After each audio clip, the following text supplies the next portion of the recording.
नमस्कार मित्रांनो, आमचे संघ सहकारी विकास कांबळे आणि आमचे अविनाश शिंदे यांनी नुकतंच बाथरूमचं वॉटरप्रूफ केलेलं आहे. त्याला अगोदर खाली रोडा, त्याच्यानंतर वर वॉटरप्रूफ पूर्ण केमिकलने ब्रश मारलेला आहे. अतिशय सुंदर पद्धतीचं केलं आहे. त्याचबरोबर इकडं ओरिसा पॅने साधं भांडं बसणार आहे. पूर्ण धारा कोरा व्यवस्थित करून त्याला ब्रश मारलेला आहे. आता इथून पुढं खरी काळजी घ्यायची असती. आता हे प्लंबिंगचं काम आहे आणि या प्लंबिंगच्या कामात ज्यावेळेस फरशीवाले येतात त्याच्या अगोदर ह्याला 7 ते 8 दिवस किंवा 10 दिवस ह्याला पूर्ण पाणी मिळालं पाहिजे, तरच त्याचं क्युरिंग होतं, ताकद मिळते. अन्यथा ज्यावेळेस फरशीवाले काम करायतात एक काम करणारी जी एजन्सी असते त्या एजन्सीला दुसऱ्याचं काम करण्याचं काही देणं घेणं पडलेलं नसतं.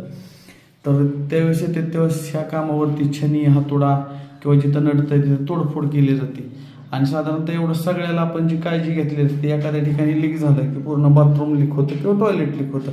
तर यासाठी मूळ मालकांनी वॉटरप्रूफ झाल्याच्या नंतर 15-20 दिवस त्याला पूर्ण पाणी मिळालं पाहिजे, त्याला ताकद आली पाहिजे आणि त्याच्यानंतरच फरशीवाल्याचं काम चालू केलं पाहिजे. परंतु मालक लोकांना इतकी प्रचंड घाई असते आणि खास करून प्लंबर लोकलचा असतो, परंतु लोकलच्या प्लंबरनी काही गोष्टी सांगितलेल्या कितपत खऱ्या वाटतात त्यांना हाही प्रश्न असतो. आणि नंतर वॉटरप्रूफ लीक झाल्याच्या नंतर फरशीवाले असतात ते त्यांचं काम करून जातात, कारण त्यांनाही काही मुद्दाम करत नाहीत, परंतु त्यांच्याकडून छनी, हातोडा किंवा ब्रेकर त्यांनी याला तोडफोड झाली आणि त्यात फरशीतून पाणी मुरलं, हे लिकेज होतं.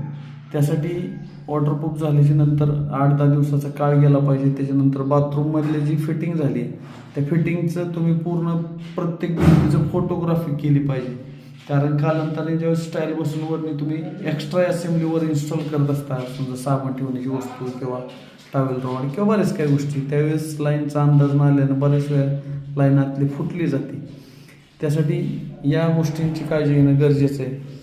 प्लंबर तर स्वतःचं काम छान करत असतो, परंतु ते अजून छान करायचं असेल तर मालक लोकांनी योग्य काळजी घेतली पाहिजे. ओके, धन्यवाद.